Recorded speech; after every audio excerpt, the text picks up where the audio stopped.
Robert feels that the best lead that we picked up in Florida was this private investigator. I just can't imagine why Brock would hire one.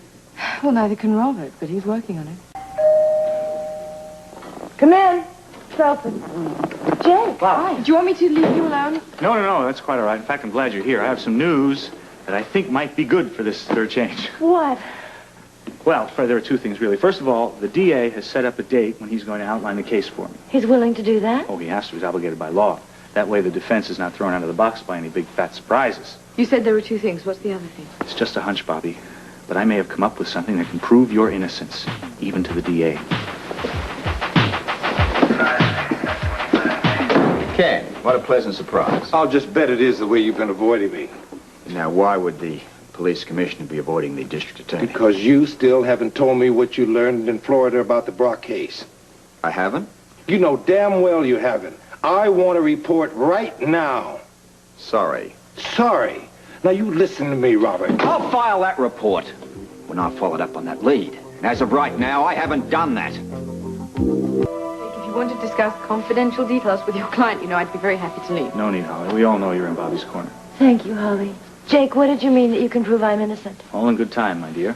I plan to show that there was a third person present on the night of the murder. A third person? How do you know? That'll be the building's assistant manager. I asked him to come up. Mr. Grady, thanks for coming. Yeah, I don't have much time. Well, then I'll get right to the point. You told me, did you not, that on the night of the murder, the night of Mr. Brock's murder here in the penthouse, that you locked the lobby door that led into the stairway, did you not? I did. Why? Why did you do that? Well, there'd been some burglaries in the neighborhood, so I took extra precautions. In the neighborhood? Yeah. Well, were there any incidents, any burglaries or robberies on that night? Oh, I think there was. Let's see. Yeah, in fact, I'm sure of it. There was a car broken into a couple of doors down, and the stereo was stolen. A couple of doors down? That's right near the building. Yeah. Well, then that means that the thief could have gotten into the building. In fact, he could have gotten into the penthouse, couldn't he? Yeah, it's possible. You know, the police might know. They got a report of it. Mr. Grady, thank you. You've been very helpful. Yeah, Thank you're welcome. you. You're welcome anytime. Thanks again. See what I mean? I'm on my way down to police headquarters to check those arrest reports for the evening that he was killed. You think they might have picked him up that night? Well, I certainly hope so. And if they did, I certainly want to talk to him. Bobby, listen, I want you to do something while I'm gone. I want you to think hard, real hard. Try to remember anything you may have seen or heard that even might indicate that there was somebody else in this apartment.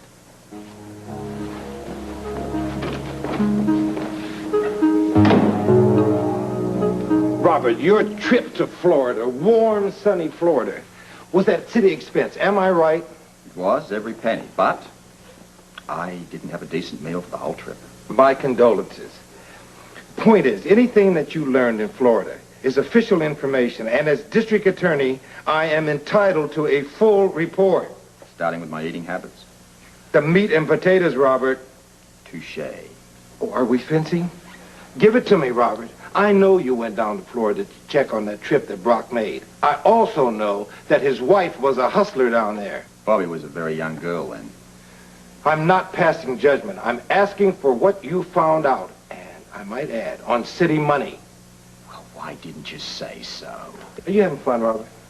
Ken, your visits always lighten my day. All right? You want to know? Well, here it is.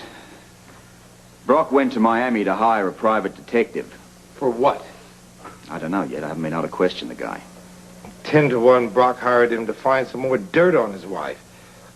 Maybe some crime she was involved in years ago. It's a possibility. Think about it. Hookers tend to run with mobsters. I've heard that. Let's get more on that. Meaning you want my department cooperation? My prerogative, I believe. You get the Miami police force to give us everything they've got on Bobby Brock, no matter how far back it goes. Okay. But that's going to take time. I want the full story on her, and I want it now. Put this through on the speakerphone. That way, when he answers, you're going to be able to listen in. All right.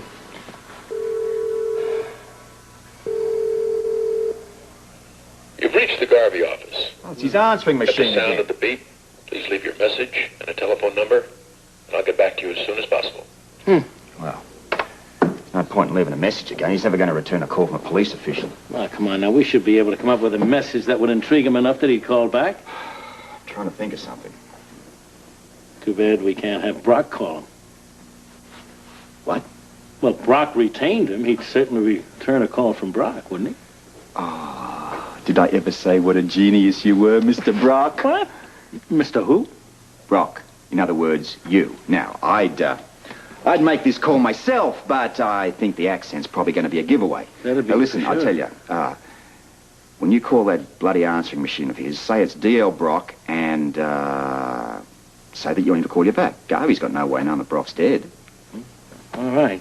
All right. But now, what message will I leave? One he's going to pay attention to. Let's think. All right. Say you've got a new assignment for him, and for an added kick, this time there's quite a bit of money in it. Okay, I'll make the call from my office. You know, this just might work. Of course it's going to work. Oh, incidentally, put it through on my private line, the one that he can't trace. Just one other thing. Is there any way that a court would construe this as entrapment? No. But you're right, it is a trap. All right, it's a good one, too. Get on it. Okay.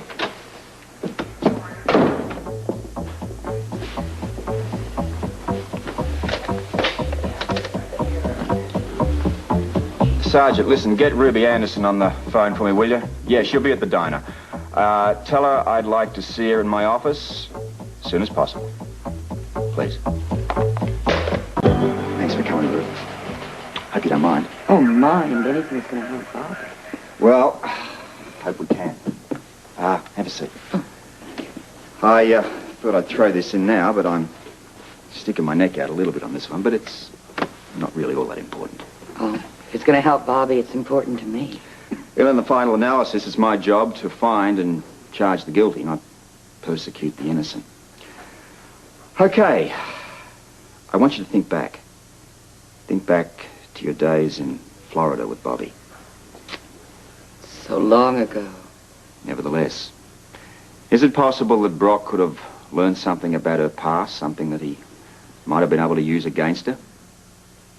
I don't think so. You ever mention a private eye? A guy called Garvey who worked out in Miami. No, I never heard him mention it. Never mentioned Garvey in any context at all? No, I'm positive of that. When, you and Bobby were in Florida,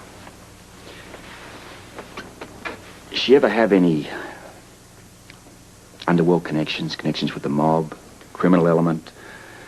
Absolutely not. Rube, look, I don't want to be blunt about this, but I'm going to have to be. It's pretty common knowledge that Bobby was a prostitute down in Florida. Oh, yes, I know. It's no secret. Scotty Baldwin blabbed that all over Port Charles. Yeah, prostitutes are known for their underworld connections. Yes, but not Bobby. And I would know. Yeah, I believe you. That's why I wanted to have this little talk. Were you aware that Brock made a secret trip to Florida? No, I didn't know. When he returned from that trip, he was euphoric. Like a kid in a candy store, just like a person who'd gotten exactly what they wanted. In Florida? I can't imagine. What? You sure? Absolutely. Look, I was in business at the same time, Bobby was. And we had an absolute rule. We had nothing to do with gangsters. Still, it's obvious Brock learned something. Well, You've, no idea what it could have been? no. No, and I know for sure it was not that. I mean, we knew gangsters meant trouble. Without exception. Without exception. Okay. Well, I guess that's all for now. Listen, I want to thank you for coming down here. No. I thank you Oh? for helping my Bobby. Oh, well. Thanks, Scorpio. You're truly a good friend. Thanks.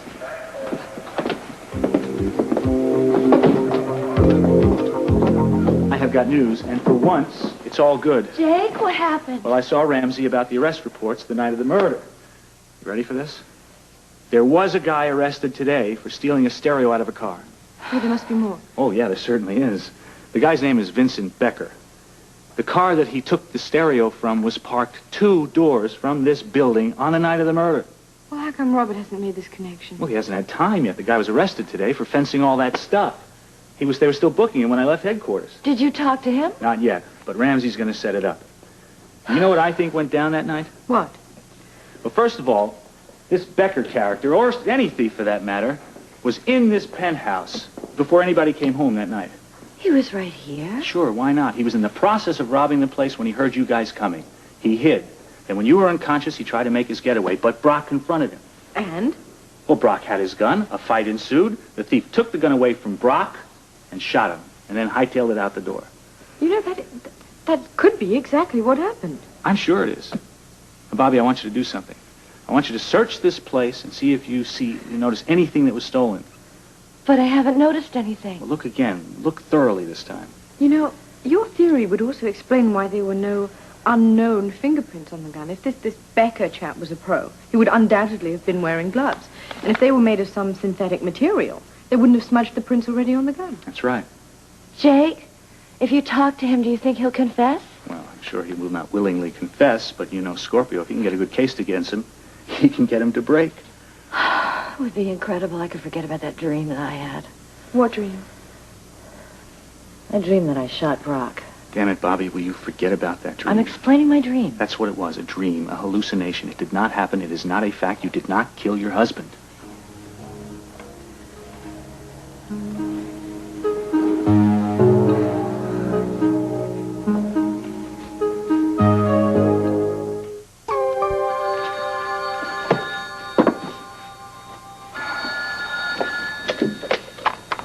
Hello? Mr. Brock, please. Who shall I say is calling? Jerome Garvey, returning his call? Oh, yes, Mr. Garvey. You're located in Miami, I believe. Are you calling from there? Yes, that's right. I want you to listen very carefully, Mr. Garvey, and for your own good. I beg your pardon. You're talking to the police commissioner of Port Charles, New York. Now, this is an official conversation regarding a capital crime. That means if you hang up, you will serve time for obstructing justice. Now, am I making myself clear? Commissioner, I assure you, I always cooperate with the authorities. I'm glad to hear about that. Now, tell me why Brock hired you. I'd like to do that, Commissioner. I really would. But you must know I have a private investigator's prerogative. I can't afford to discuss my privileged relationships with about my clients. You haven't got a client, Garvey. He's dead. Oh? Yes. Oh, and what's more, he was murdered. I'm sorry to hear that. Yeah. I can hear by your grief that you're all busted up about it. Now, you tell me why Brock retained you. Sorry. The privilege still stands. Others could be hurt if I reveal any confidential information. Others? Give me some names. Sorry. You'll be a lot sorrier if you don't cooperate with me, Garvey. Commissioner, that sounds like a threat. You leave me no choice but to terminate this conversation. Goodbye.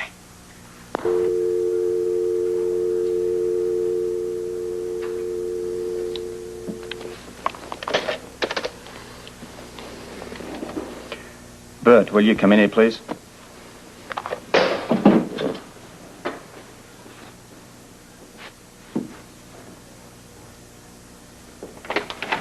Okay, what's up? I know that tone. You sounded teed off. Garvey returned my call. Well, that's good. Good? The jerk hung up on me. Oh, that's bad. All right. Now, I want you to contact the Miami police. Speak to somebody in authority. More better. What? Contact the State Licensing Bureau. I want to put a lot of pressure on this Garvey person. I want to squeeze him real hard. Will do.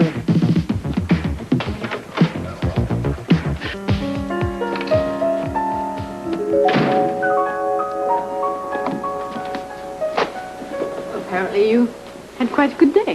What would make you think that? Well, you're not growling. Does that mean you got something out of the private investigator in Miami? Well, I had a talk to him. Didn't learn too much. But I wouldn't worry about Mr. Garvey. By the time I'm finished with him, I'm going to nail his pelt to the wall. If What about your day? Spent most of it with Bobby. And with Jake. He has a new lead. But then I suppose you already know that. What lead? Well, mostly it boils down to the fact there was a thief in the area of the penthouse the night of the murder. Oh, yeah. Bert mentioned something about that. Character called Becker. Apparently we have him in custody. I know. Jake's really banking on this as a big break in the case. Well, we won't know if it's a big break or not until tomorrow, till we start to talk to this person. Incidentally, I'm going to have Jake in to help me question Becker. Did you talk to Ruby? I know you planned to. She came into the office. And? Well, she was certainly very willing to talk about her days in Florida with Bobby. And she wanted to be helpful. Well, was she? No. Oh, there was a flicker there when we started to talk about Florida, but no solid information. Certainly nothing that Brock could have found out about Bobby's life that he could have used against her, and nothing that would have motivated her to want to kill him. Well, that fits right in with what I think Jake's plan of defense should be. What? Lack of motive. Ah, but you are forgetting something, my dear. That is Brock's uncontrollable temper. I mean, that guy couldn't have been easy to live with. Bad enough for a wife to murder him. The DA will try to make that case. And I'll use the tape as a backup. But who's going to believe all that stuff about Bobby and Rick Weber? I mean, it's going to be awfully hard to take that seriously, especially with Brock's reputation for irrationality. Still, I'd like to find some solid evidence, something which would clear her entirely without any shadow of a doubt. She's very lucky, you know. Most police commissioners would be hell-bent on establishing a case against her. At least you're impartial. Well, she's still a citizen and entitled to my protection. Just because she's been accused doesn't mean to say she's lost her rights. Do you think you're going to be able to help her? I'm going to try. Starting with this Garvey person. I want to know why Brock retained him and what he reported. Well, do you think he'll volunteer then? Not from Florida, he won't. That's why we're making some special arrangements to bring him here to Port Charles.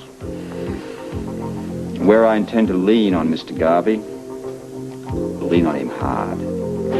My best lead.